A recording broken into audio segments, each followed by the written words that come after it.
Are you still in Romans 6? All right. Verse 16 begins to talk about slavery, talking about being a slave to sin. Do you not know that to whom you present yourselves slaves to obey, you are that one's slaves, whom you obey, whether of sin leading to death or of obedience leading to righteousness?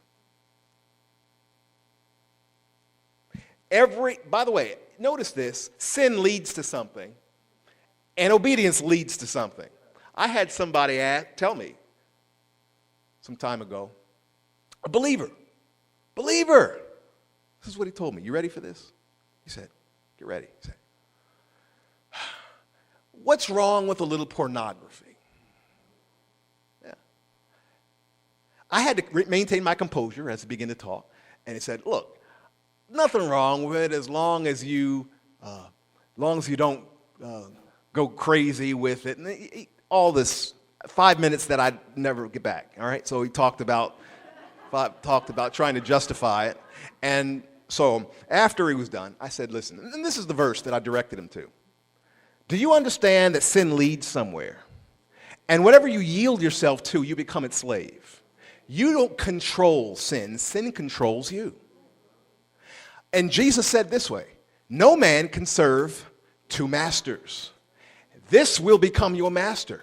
And when it does, you don't have any choice. It will put you to bed at night. It will wake you up in the morning. You will find ways to get around, to justify, to sneak behind things and talk about it and pretend like it. And that's the way sin is. It's sneaky and it controls. Sin, especially the law, the curse that's law, when we disobey God's law, it's like it has fangs, it has jagged edges, it has thorns, like the crucifixion. It has whips that injure, and it has chains that control.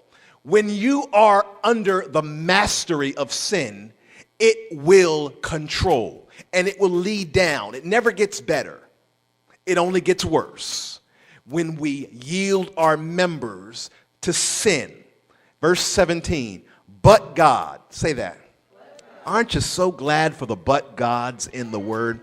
But God be thanked that you were slaves of sin, yet you obeyed from the heart that form of doctrine delivered to you. And now, having been set free from sin. Are you set free from sin? I hope you are, because you and I can be free from the power and the control of our sinful nature.